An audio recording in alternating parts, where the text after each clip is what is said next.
മഹാരാഷ്ട്രയിൽ താക്കറെ വിഭാഗത്തിന് തിരിച്ചടി. താക്കറെ വിഭാഗത്തിന്റെ വാദം മഹാരാഷ്ട്ര സ്പീക്കർ തള്ളി. ഏകനാഥ് ഷിൻഡെയെ നിയമസഭാ കക്ഷി നേതാവ് സ്ഥാനത്ത് നിന്ന് നീക്കാൻ ഉദ്ധവ് താക്കറെയ്ക്ക് അധികാരമില്ലെന്നും സ്പീക്കർ രാഹുൽ നർവേക്കർ. കൂടുതൽ വിവരങ്ങളുമായി പ്രേംലാൽ ചേരുകയാണ്. പ്രേംലാൽ, ദീർഘനാളായി തുടരുന്ന തർക്കമാണ്. ഇപ്പോൾ സ്പീക്കറുടെ നിലപാട് എന്താണ്? പ്രതീക്ഷിച്ച പോലെ തന്നെ ഉദ്ധവ് താക്കറെയ്ക്ക് കനത്ത തിരിച്ചടിയാണ് ഉണ്ടായിരിക്കുന്നത്. മഹാരാഷ്ട്രയിൽ ശിവസേന രണ്ടായി പിളർന്നതിന് പിന്നാലെ രൂപം കൊണ്ട MLA-മാരുടെ അയോഗ്യതാ തർക്കത്തിലാണ് ഇന്ന് തീരുമാനമുണ്ടായിരിക്കുന്നത്. ഏകനാഥ് ഷിൻഡെ വിഭാഗത്തിലെ MLA-മാർ അയോഗ്യരല്ലെന്നാണ് സ്പീക്കർ പ്രഖ്യാപിച്ചത്. 2022 ജൂണിലാണ് ശിവസേനയെ പിളർത്തിയ ഏകനാഥ് ഷിൻഡെ വിഭാഗം BJP ചേരിയിലേക്ക് കൂറുമാറിയത്. മഹാരാഷ്ട്ര രാഷ്ട്രീയം ഏറെ ഉറ്റുനോക്കിയ ഒരു തീരുമാനമാണ് ഇന്ന് സ്പീക്കർ പ്രഖ്യാപിച്ചത്. ഷിൻഡെ വിഭാഗം യഥാർത്ഥ ശിവസേനയല്ലെന്നാണ് സ്പീക്കർ ഇന്ന് വിധിന്യായത്തിൽ പറഞ്ഞത്.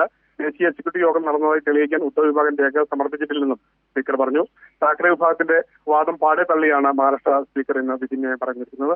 ഏകനാഥ് ഷിൻഡെയെ നിയമസഭാ കക്ഷി നേതൃസ്ഥാനത്ത് നിന്ന് നീക്കാൻ ഉദ്ധവ് താക്കറെയ്ക്ക് അധികാരമില്ലെന്നും സ്പീക്കർ രാഹുൽ നർവേക്കർ വ്യക്തമാക്കി. വിധിക്ക് മുന്നോടിയായി സ്പീക്കർ മെറിറ്റിന്റെ അടിസ്ഥാനത്തിൽ വിധി പറയണമെന്ന് ഷിൻഡെ ആവശ്യപ്പെട്ടിരുന്നു. തന്റെ ഗ്രൂപ്പിന് നിയമസഭയിൽ 67%, ലോക്സഭയിൽ 75% പ്രാതിനിധ്യമുണ്ടെന്നും ഏകനാഥ് ഷിൻഡെ അവകാശപ്പെട്ടു.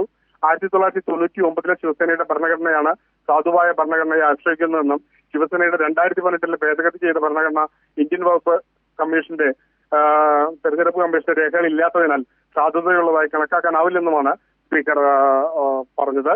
ദേശീയ എക്സിക്യൂട്ടീവാണ് പരമോന്നത സമിതിയെന്നും ശിവസേനയുടെ ഭരണഘടന അനുശാസിക്കുന്നുണ്ട്.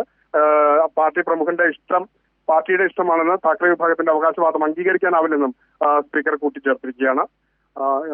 ഇനി കൂടുതൽ നൽകുകയായിരുന്നു പ്രേംലാൽ മുംബൈയിൽ നിന്നും.